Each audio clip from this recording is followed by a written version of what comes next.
আজকে দেখেন প্রথম আলোর যেই অনলাইনের এখন প্রধান প্রতিবেদন, সেটা হচ্ছে ৭,৫০০ চিকিৎসকের পদোন্নতি হচ্ছে, সচিব সদস্যরা বাদ। এই যে সচিব সদস্যরা বাদ, আপত্তি আমার এখানে।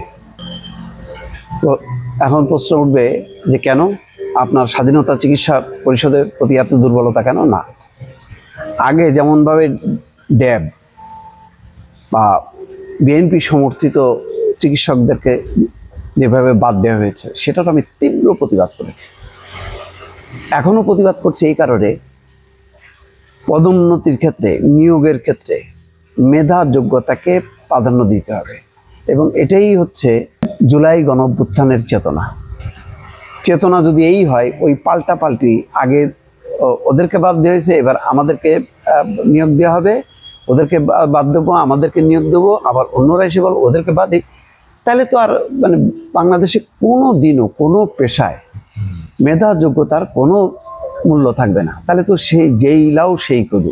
তাহলে এত পরিবর্তন, এই যে চিৎকার করতেছে সংস্কার করবে রাষ্ট্রে, নাকি কি বিশাল একটা পরিবর্তন হবে, এই ঐকমত্য কমিশনের বিভিন্ন সুপারিশ বাস্তবায়ন করলে এই রাষ্ট্র নাকি ফ্যাসিবাদ মুক্ত হবে, এই রাষ্ট্র এমন একটা গণতান্ত্রিক রাষ্ট্র হবে, সবার অধিকার প্রতিষ্ঠিত হবে। কোথায়? তাহলে এখন যেটা হচ্ছে, এটা কিসের ভিত্তিতে? এটা তো সেই পাল্টাপাল্টি, যে রাজনৈতিক প্রতিপক্ষকে ঘায়েল করার মানসিকতা, তাই হচ্ছে। খবরও দেখেন, নিয়মিত পদোন্নতি থেকে বেশ কিছু চিকিৎসক বাদ পড়েছেন। পাশাপাশি সুপার নিউমারি পদেও কয়েকশো চিকিৎসক পদোন্নতি পাননি। স্বাস্থ্য মন্ত্রণালয় বলছে, পদোন্নতি না পাওয়া চিকিৎসকের বিরুদ্ধে অভিযোগ আছে। বাস্তবে দলীয় রাজনীতি থেকে মুক্ত হতে পারছে না চিকিৎসা খাত। এটাই আমি বলছি, দলীয় রাজনীতি থেকে মুক্ত হতে পারছে না চিকিৎসা খাত থেকে শুরু করে সমস্ত খাত। তার মানে আমরা যেই বৃত্তে আটকে ছিলাম, ওই বৃত্তেই কিন্তু পড়ে থাকলাম, আমরা বেরোতে পারলাম না। এইটা হলো বাস্তবতা।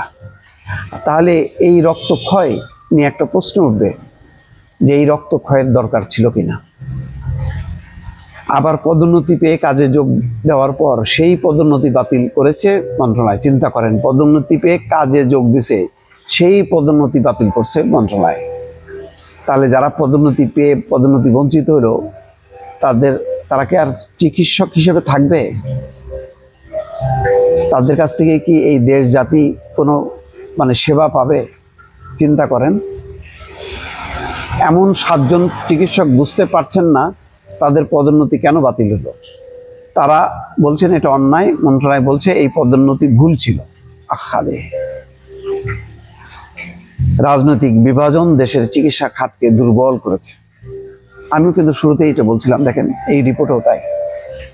2009 সাল থেকে গত বছরের 5ই আগস্ট পর্যন্ত স্বাস্থ্য খাতে একক প্রাধান্য বিস্তার করেছিল আওয়ামী লীগ সমর্থিত চিকিৎসকদের সংগঠন স্বাধীনতা চিকিৎসক পরিষদ।